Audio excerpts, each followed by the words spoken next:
Situé au sein du pôle judiciaire à Pontoise, l'Institut de recherche criminelle de la Gendarmerie nationale s'est doté d'un plateau de médecine légale des plus modernes.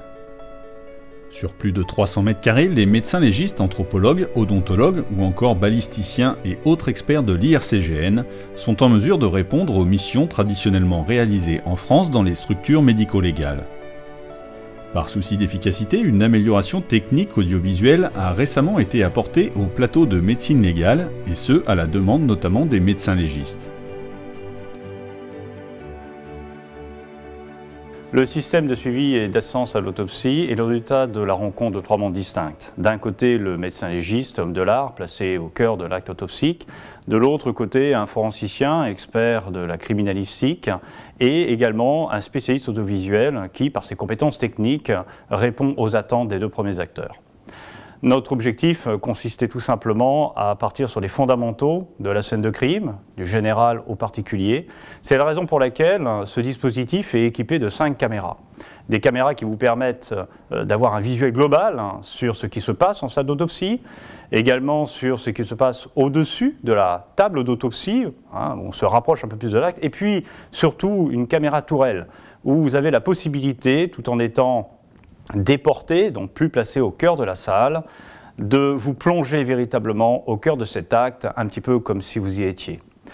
Alors, à l'heure actuelle, donc, ce dispositif est pleinement opérationnel. Il est utilisé pour tous les actes thanatologiques sur le plateau médico-légal. Il nous permet avant toute chose un contrôle en temps réel de l'album photographique qui est réalisé et qui, de ce fait, répond parfaitement aux besoins du médecin légiste pour son rapport. Par ailleurs, à l'instar d'un chirurgien dans un bloc opératoire, le médecin légiste a besoin d'accéder à l'imagerie du corps qu'il a réalisé au moyen d'un scanner et le système, par son écran en salle, permet de consulter au cours de l'acte autopsique le scanner qui a été réalisé avant cet acte. La contre-autopsie, c'est un acte donc autopsique complémentaire à une première autopsie et qui généralement est réalisé par une autre équipe médico-légale. Elle permet de répondre à des questions nouvelles ou de confirmer ou d'infirmer les premières constatations faites par le médecin légiste. Néanmoins, elle est extrêmement complexe. Le corps ayant déjà fait l'objet d'un premier examen externe et interne, et de fait, l'examen d'un album photographique de qualité, mais également d'une vidéo de la première autopsie par une autre équipe d'experts permettrait, à mon avis, de répondre de manière beaucoup plus efficace à la demande des magistrats. Évidemment, mettre en place un tel dispositif sans en assurer une parfaite traçabilité n'aurait pas de sens. Aujourd'hui, nous inscrivons dans une logique d'accréditation, dans une démarche qualité, et nous suivons pour cela les recommandations européennes en termes de médecine légale. Le système de suivi et d'assistance à l'autopsie s'inscrit dans l'esprit et la lettre de ces recommandations.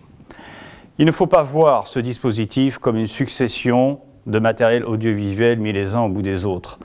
Il s'agit d'une ambition plus grande. Il s'agit véritablement de modifier la pratique de l'autopsie.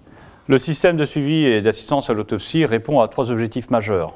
Le premier, celui du besoin technique exprimé par le médecin légiste. Le second, celui des acteurs judiciaires qui ont besoin de connaître la réalisation de cet acte. Et enfin, le dernier, l'acte pédagogique qui consiste à former les futurs médecins, mais également à former les techniciens en investigation criminelle de la gendarmerie. Véritable innovation de concept en matière de médecine légale, le système de suivi et d'assistance à l'autopsie garantit désormais une totale transparence, une traçabilité de l'acte permettant aux autorités judiciaires de s'en faire la plus juste représentation et la plus fine appréciation.